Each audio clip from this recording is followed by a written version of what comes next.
Hey guys, how are you doing? Hope you're having an amazing day. It is I coming at you once again, your favourite galactic hostess, Star Wars Meg. And in this video, I want to talk a little bit about Skeleton Crew Episode 8, which is just around the corner.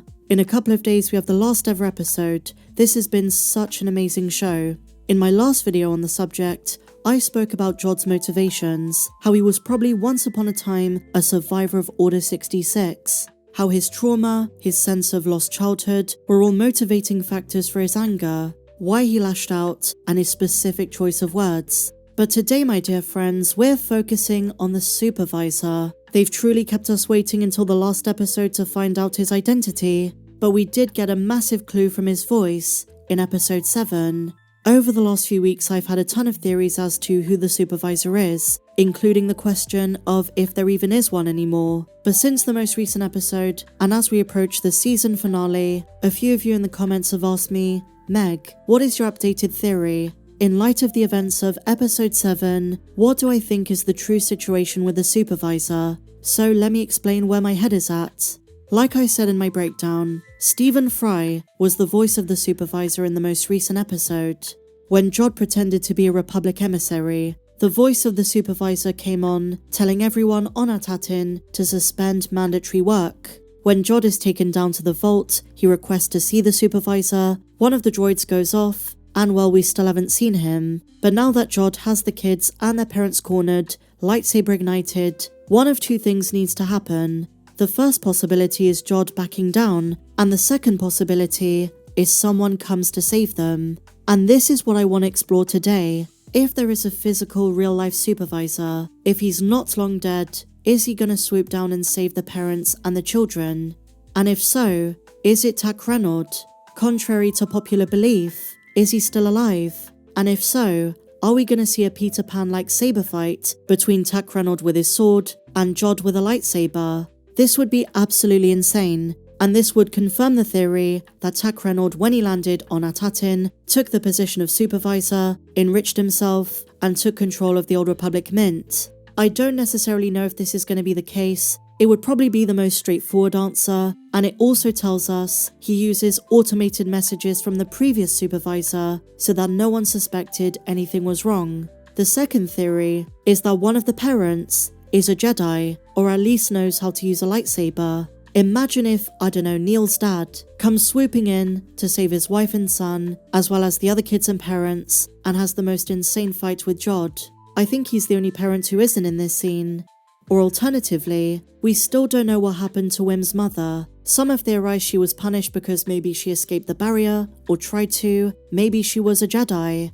Whatever the case, imagine a scenario where Wim's dad still has a lightsaber and whips it out against Jod. The reason I think this would be so significant is because in this moment Wim would realize the adventure, the Jedi adventure that he was looking for his entire life was at home the whole time. This is further backed up by Wim's dad Wendell's aversion to Jedi stories when Wim liked to read them before bed. Maybe him trying to get Wim to stop reading about them came from a place of personal pain. I just have this gut feeling, this hunch, that Wim's mother is going to come up again, in some capacity.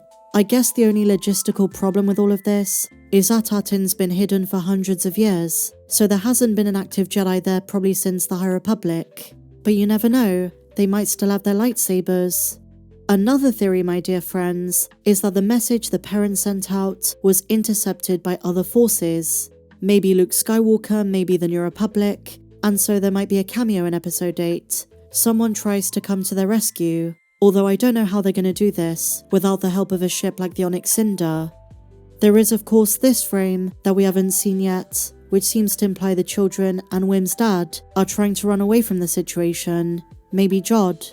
Whatever the case, I'm starting to think a lightsaber duel, a pirate-like lightsaber duel, is what's in store for the last episode. But something very important I want to clarify is I don't think Stephen Fry himself is the Supervisor.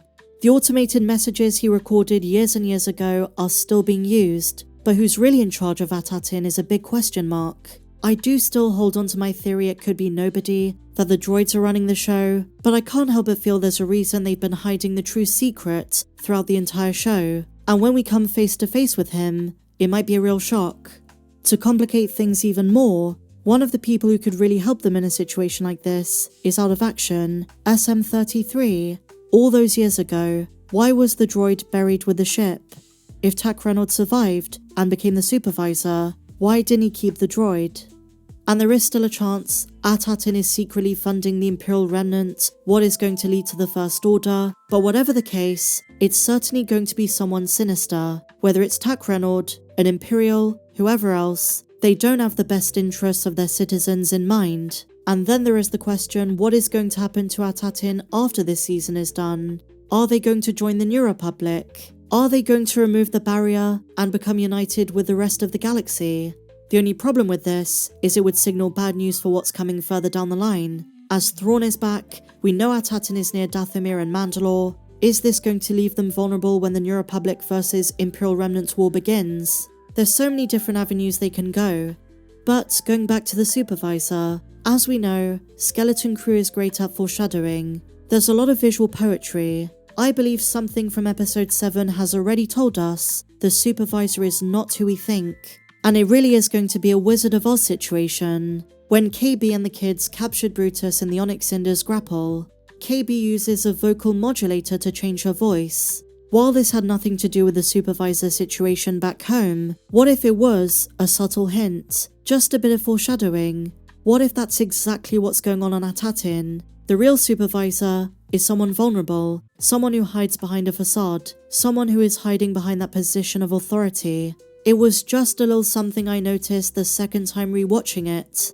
But as we're getting closer to the final episode, and oh my goodness am I going to miss this show, some of the cast and crew have been giving interviews, and Kriana Kratta, speaking with a Hollywood Reporter, was asked this: what's the most cryptically vague word you can offer for the final 2 episodes? So this was the other day before episode 7, but she replied this: death.